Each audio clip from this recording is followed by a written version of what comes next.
हर घर celebrity basically ये programme आप लोगों के लिए स्पेशल इसलिए रहेगा क्योंकि इसमें जो गेस्ट आएंगे वो सारे गेस्ट अपनी ज़िंदगी के अंदर कहीं ना कहीं हर तरीके से स्ट्रगल कर कर मेहनत कर कर खुद गिर कर उठे, फिर गिरे फिर उठे, जैसे कि हम सब गिरते हैं अपनी ज़िंदगी में, कई बार गिर जाते हैं, फिर उठते हैं, फिर गिरते हैं, फिर उठते हैं। लेकिन हम लोग क्या करते हैं, कई बार हिम्मत हार जाते हैं।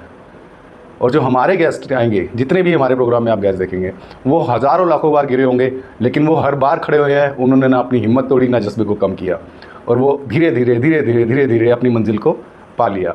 और आपको उन्हीं सब की स्टोरी सुनाई जाएगी, उन्हीं की ज़ुबानी सुनाई जाएगी कि वो अपनी ज़िंदगी के अंदर कैसे आगे बढ़े हैं और कितना स्ट्रगल देखा है, कितनी कितनी दिक्कतें देखकर, और जो आप समझ सकते हैं कि परेशानियां हो सकती है जीवन में ज़्यादा से ज़्यादा, वो सब देखकर उन लोगों ने अपने जज्बे को कम ना करके और बढ़ाया और आगे बढ़ते रहे। तो आज हमारे जो स्पेशल गेस्ट आ रहे हैं, उनका नाम है अनुराग रावत, जो अपने आप में ही एक ऐसा मोटिवेशन है कि आप उनके बारे में सुनोगे और जानोगे तो आप दंग रह जाएंगे। बस उनको सिर्फ ध्यान से आपको सुनना है। हाँ जी अनुराग जी।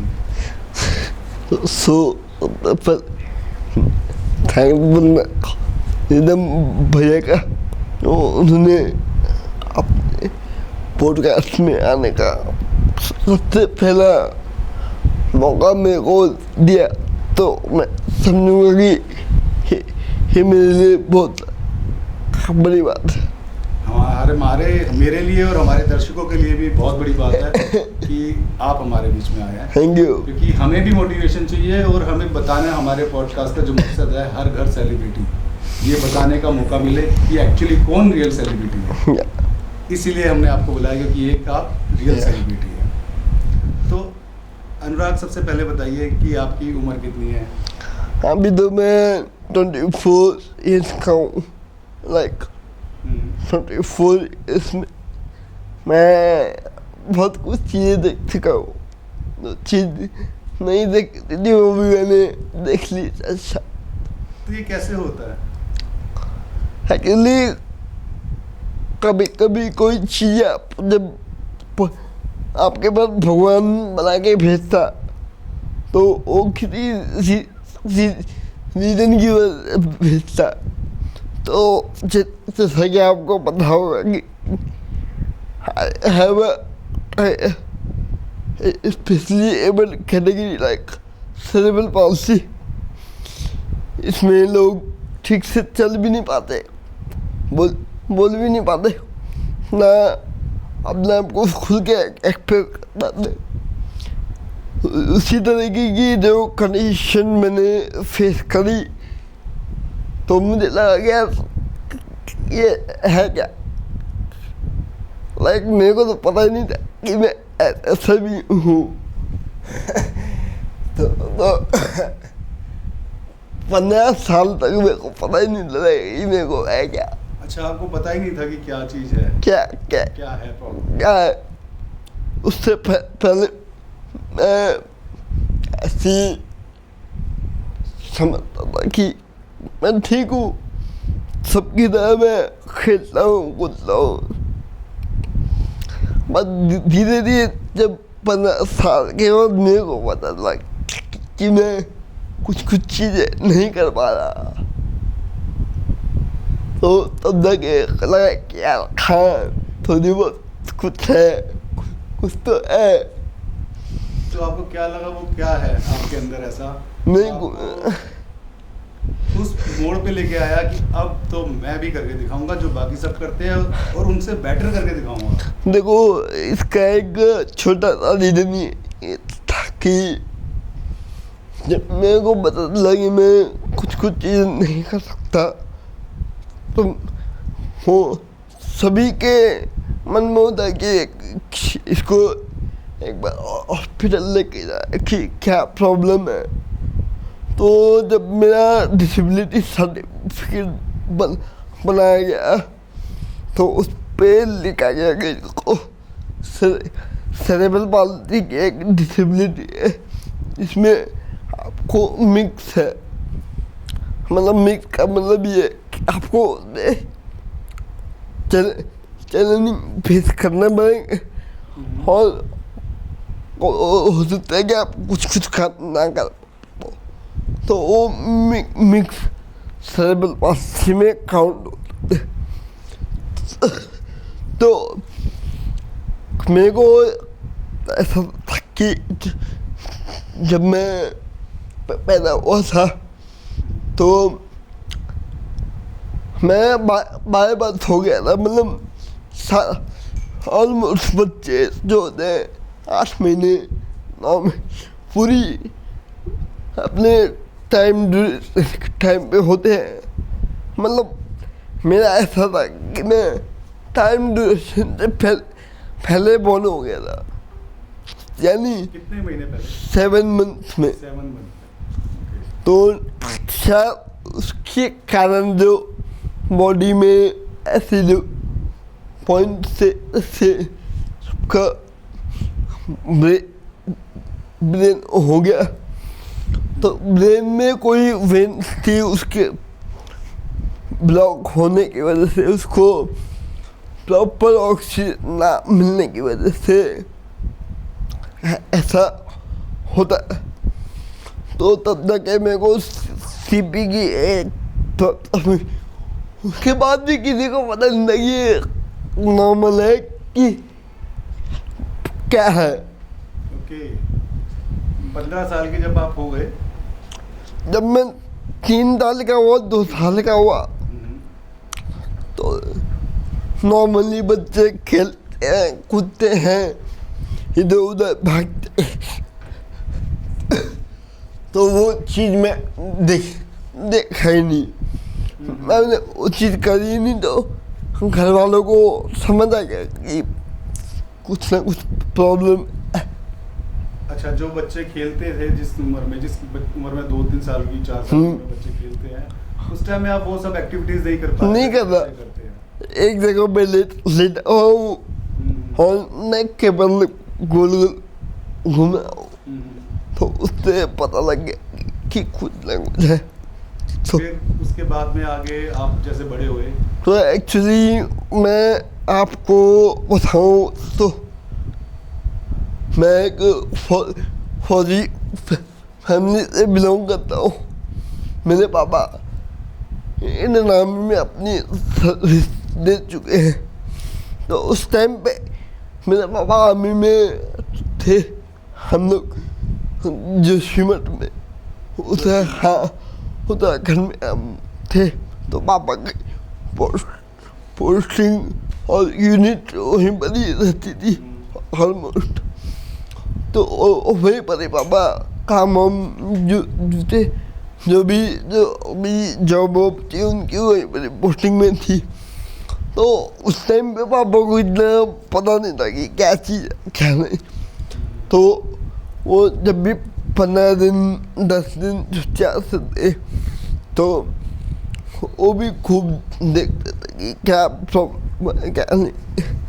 तो आपके मम्मी पापा की आपने बात कही, तो उन्होंने आपके मम्मी पापा ने आपको बहुत सपोर्ट किया या और कई बार होता होगा कि वो देखते होंगे दूसरे बच्चों को कि हाँ, दूसरे वो चीज़ तो होती है कि जैसे आप किसी नॉर्मल बच्चे को देखते हैं तो आपको लगता है कि काश हमारा बच्चा भी ठीक हो।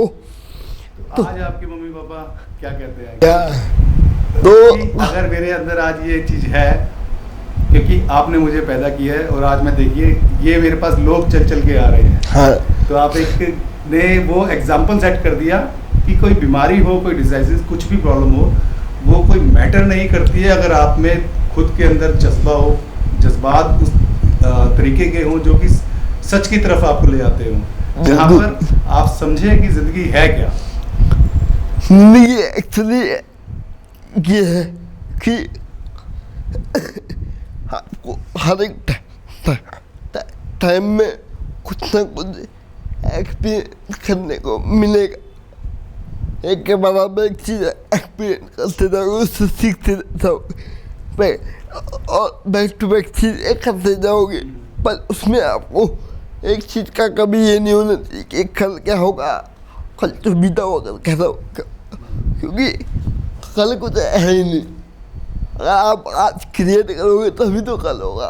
बहुत सुंदर बात है। क्योंकि हम लोग क्या करते हैं कि तो चीज बीत गई उसको याद करेंगे। हाँ आज को खो देंगे, कल कुछ क्रिएट ही नहीं होगा। बिल्कुल सही बात। That is the point। तो उसी तरीके का तो मेरा था कि मेरे को तो कुछ पता ही नहीं लगी कल क्या होता है, बीता हुआ कल क्या होता है। तो आपका पहला एक्सपीरियंस कौन सा था जब आपने फौज में गए और आपने ये सब चीज़ें करने की, आपने धीरे धीरे करते करते, जैसे कि मैंने आपकी बहुत सारी वीडियोस देखी हैं, आप रनिंग करते हैं, जॉगिंग, एक्सरसाइज। देखो मेरा सबसे पहला पॉइंट मैं आपको बताता हूँ कि जो रनिंग का जो ऐसा था कि जहाँ में रहता था उसके आसपास थोड़ा आर्मी एरिया था, तो वहाँ पे लोगों को मैं भागते हुए जाते देखता था। थोड़ा जूते वूते पहन के सब पीटी वीटी करते थे साथ में। उनको देख के लगता था यार ये इनमें कुछ बात है, इनके ज़्यादा करना। तो जब उनको देखा यार इसके जूते भी अच्छे, कपड़े भी अच्छे, उनको देख के लगा यार यही चीज़ करनी है। तो उस टाइम पे पता ही नहीं था कि क्या चीज़ें खानी है।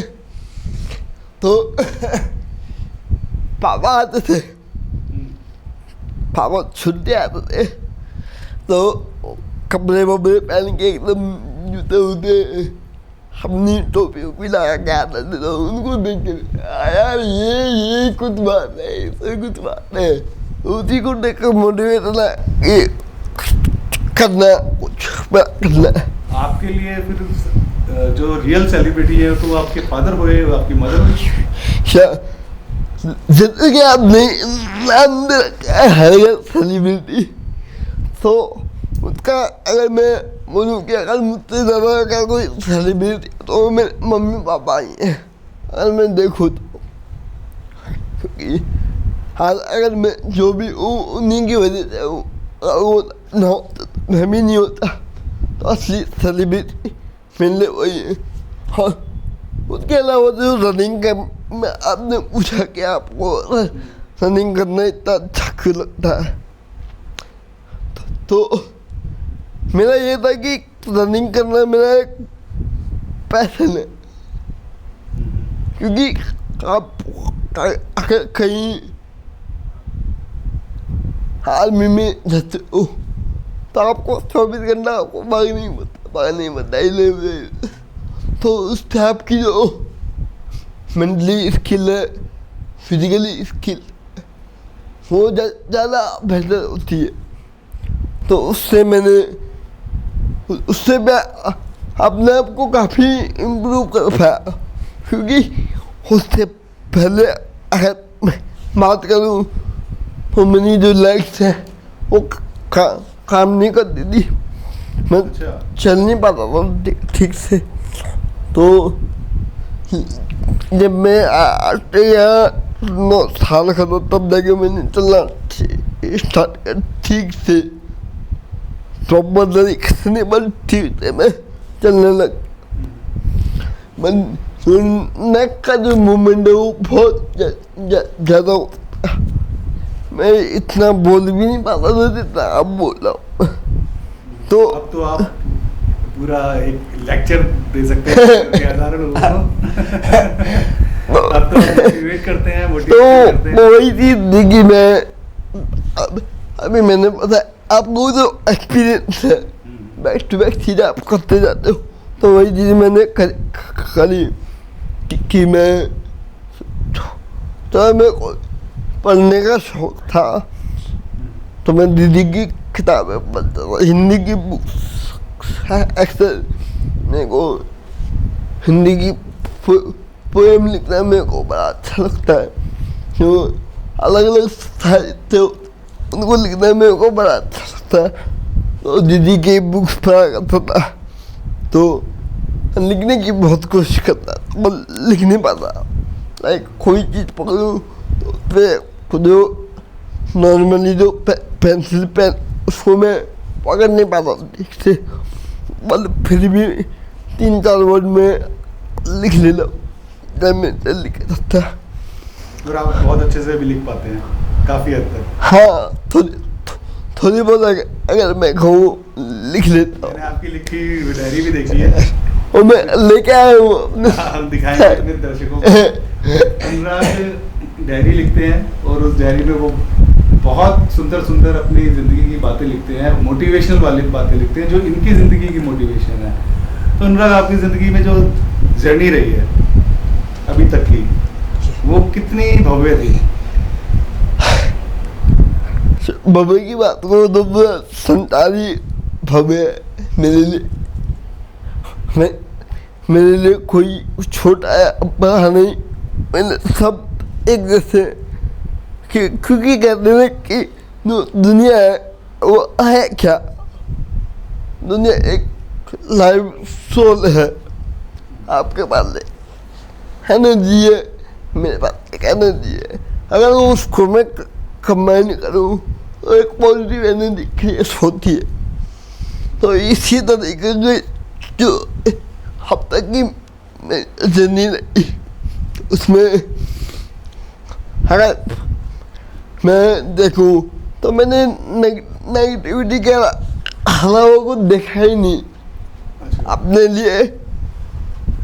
अगर बात करूँ अपने लिए तो मैंने नेगेटिविटी के हलाओं को देखा ही। तो उसको आपने इतना पॉजिटिव कर दिया कि वो एक मैसेज बन गया है पूरे के। वो कहते हैं कि जो सबसे ज्यादा जो होता है वो बाद में उतना ही ज्यादा आता है और वो हंसी पूरे दुनिया को खुश कर देती है। बहुत अच्छी बात कही आपने, और ये सत्य है। सत्य ही भव्य, सत्य ही भव्य है। क्या?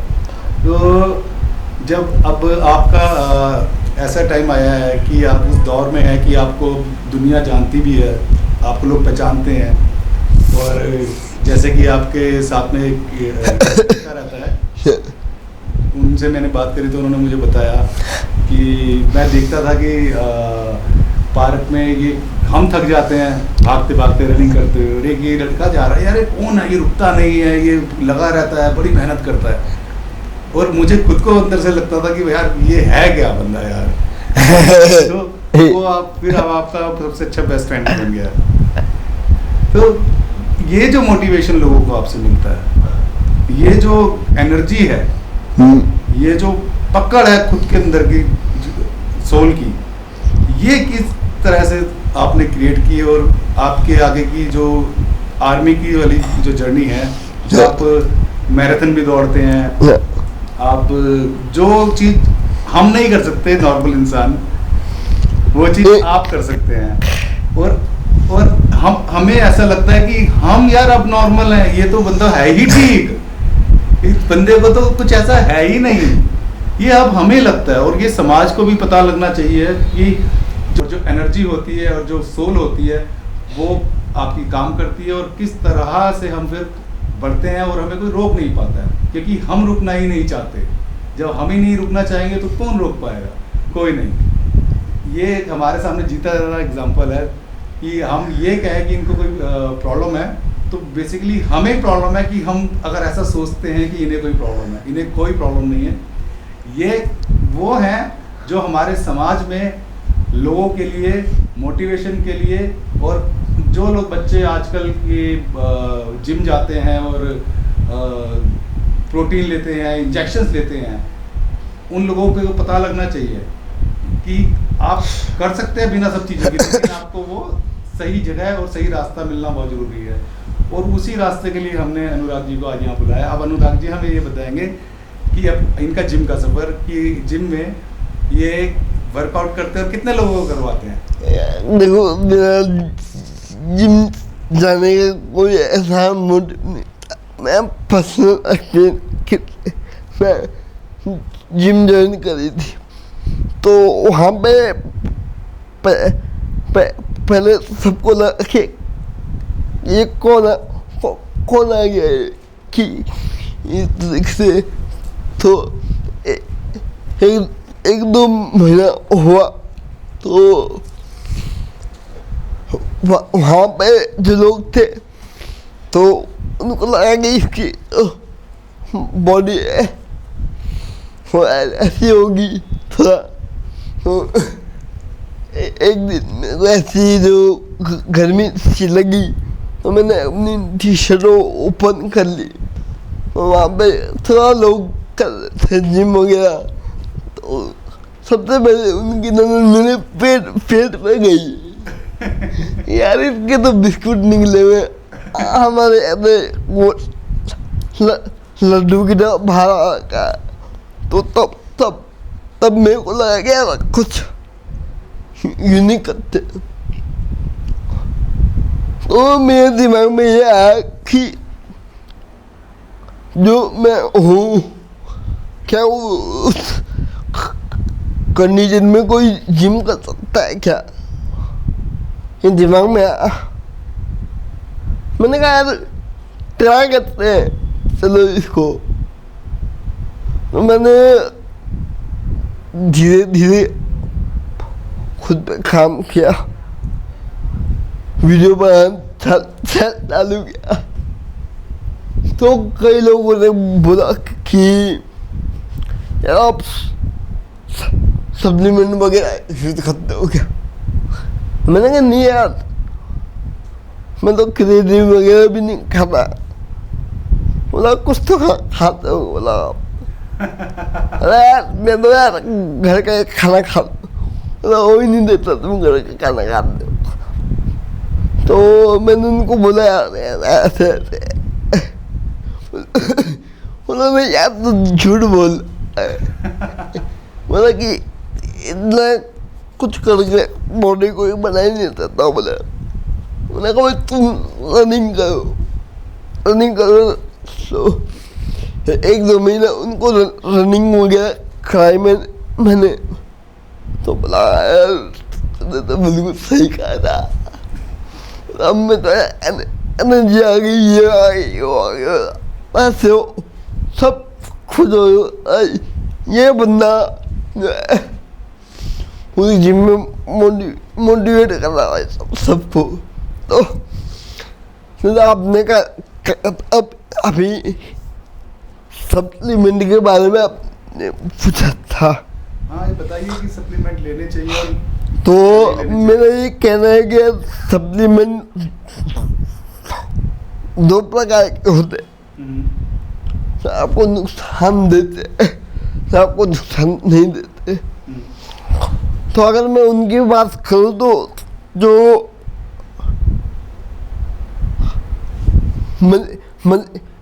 मजे के लिए अपना को बॉडी को जो नुकसान पहुँचाते हैं, सबसे पहले इंजेक्शन को मैं बैन करने की मांग करूँगा अगर वो हो सकता है।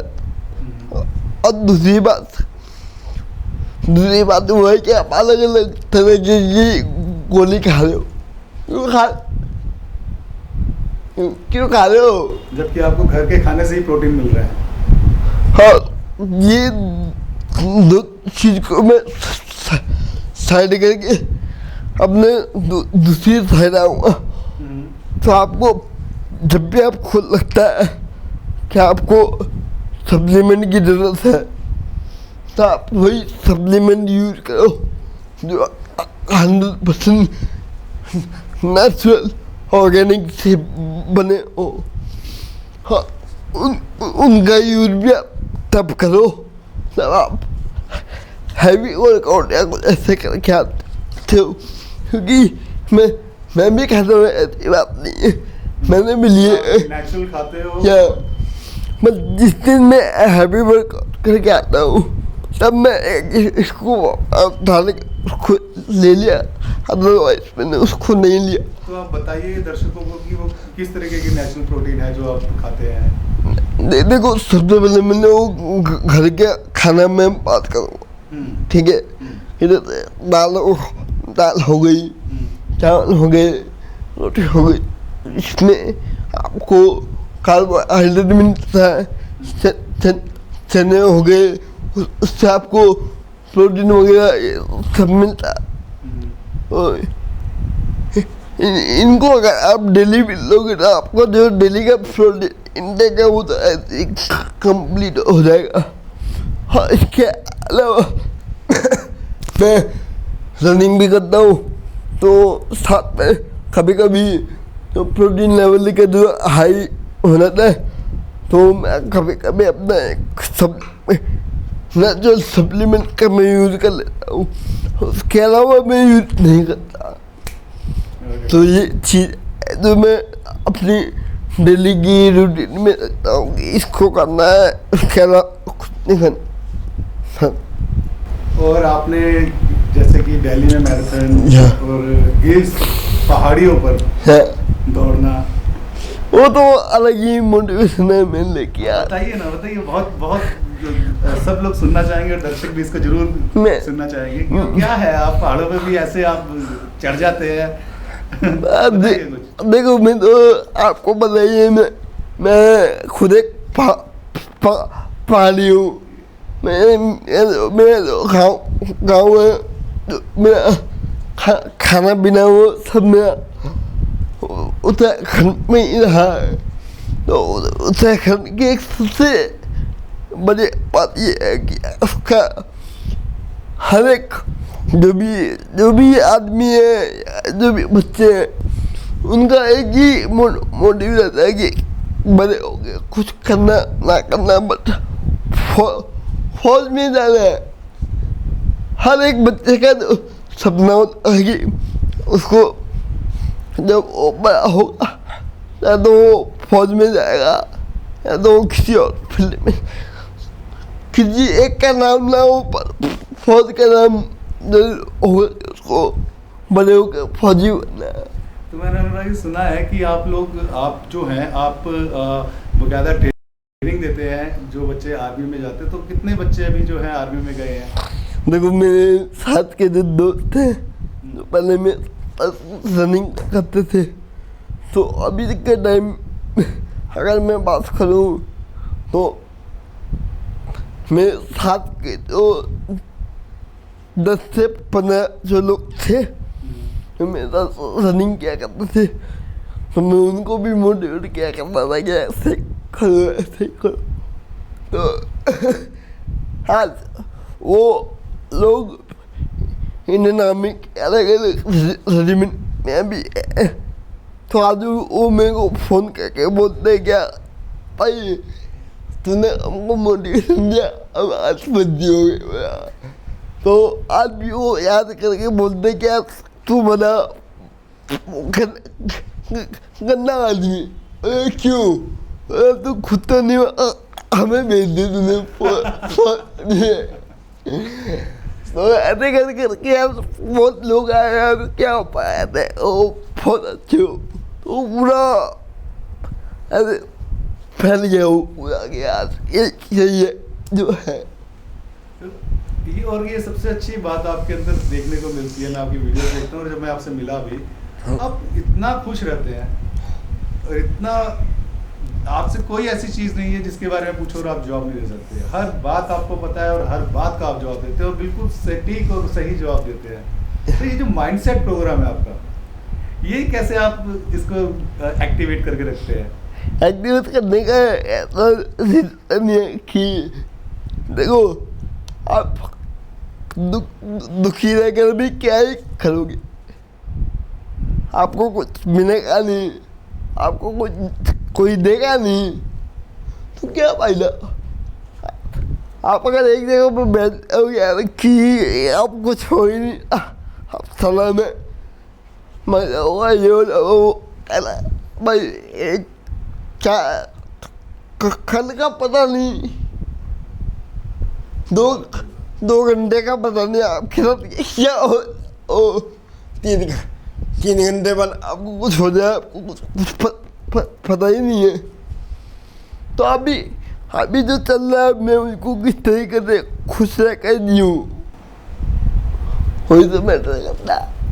वाह, बहुत तो कुछ और ऐसा आपकी ज़िंदगी का इंसिडेंट जो आपको कभी आप भूलते ही ना हो वो बात?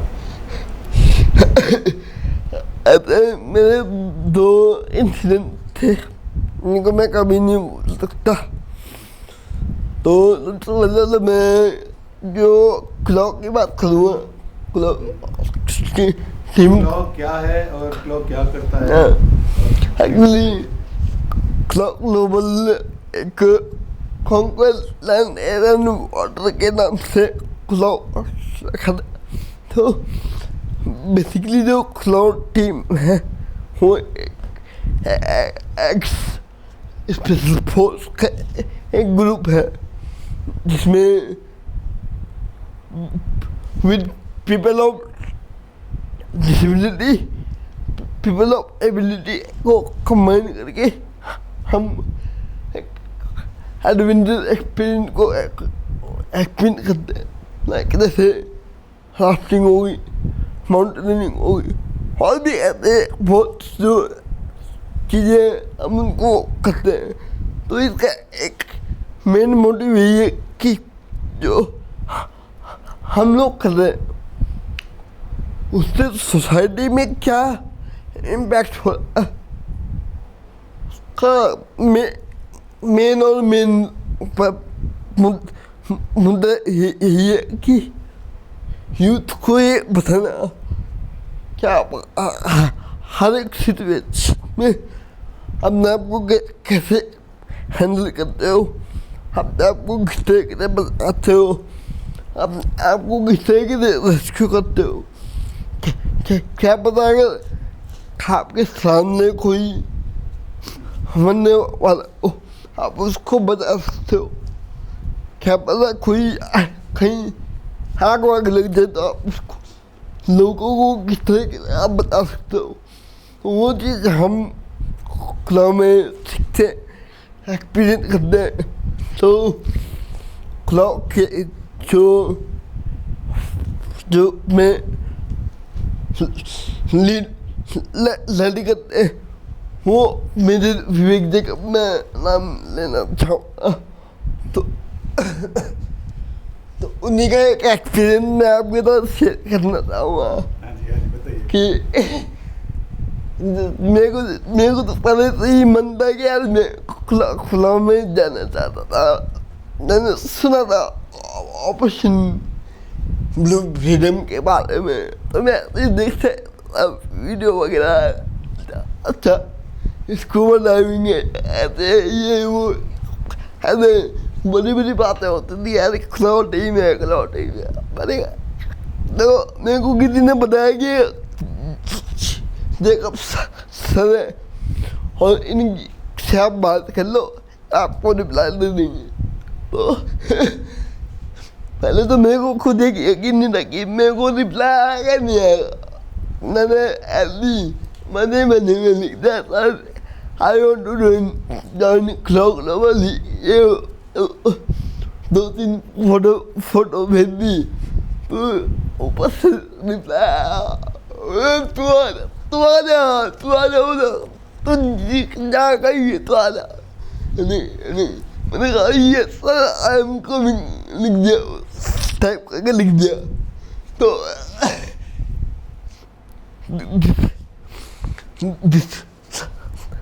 दिसंबर का टाइम था, तो मैं माउंटेनियरिंग के लिए गया था देहरादून में सीखने के लिए। तो वहाँ पर मैं अपना माउंटेनियरिंग का कोर्स कर रहा था। तो पीछे से सर आते हैं क्लॉक का स्टिकर लेके और मेरे शोल्डर पे लगा देते, बोले तू टीम में शामिल हो गया। तो वो बहुत अच्छा एक्सपीरियंस था मेरा। मैंने कहा अब कुछ बात करेंगे, अजीब बातचीत चलती गई। तो उनको भी बहुत अच्छा लग गया। कोई तो मेरे जैसा बंदा मिल गया मेरे को। तो क्लास में आप जो फोटो देख तो उसमें मेरे बारे में लिखा हुआ है कि हम आगे है। तो ये जो सबसे पहला एक्सपीरियंस मैं कभी भूल नहीं सकता। और दूसरा एक्सपीरियंस मेरा ऐसा था कि मैं अपने एरिया में रनिंग करने जाता था, तो मैंने अपना एक ब्लूटूथ स्पीकर लेके उसको जेब में रख के मैं भागता था। तो करीबन 5:30 बजे की बात थी, मैं ऐसी रनिंग कर रहा था, तो मेरा जो खुद का दोस्त था वो आगे चला गया था, मुझसे 200 मीटर दूर था।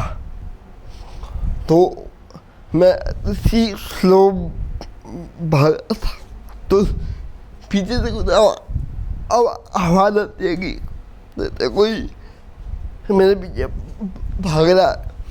तो पीछे से किसी ने पकड़ लिया, मैं रुक गया। तो उसने कहा, जो भी था उसने कहा जो भी है सब मेरे को दे दे। मैं रुक गया, मैंने कहा क्या लेगा, मतलब जो भी है सब कुछ दे दे। मैंने कहा वही तो पूछा हूँ, क्या लेगा। तो उसने कहा फोन दे दे। मैंने कहा नहीं दूँ, क्या कर लेगा। तो उसको लगा कुछ कर नहीं पाएगा, तो उसने मेरे को इतना छोटा सा चाकू दिखाया।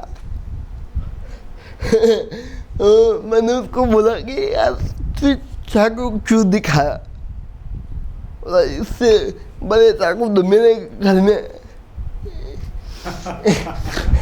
नए चाकू में दिखा मेरे को, उससे बड़े चाकू मेरे घर से रखे। तो एक्चुअली जो मेरे जो बड़े भैया वो एक ऐसा ऑपरेटर, तो उनसे मैंने कुछ चीज़ें सीख रखी थी, अपने आप को कैसे बचाना है। तो कुछ चीज़ मेरे दिमाग में आ गई कि मैं कैसे इसको हैंडल करूँ।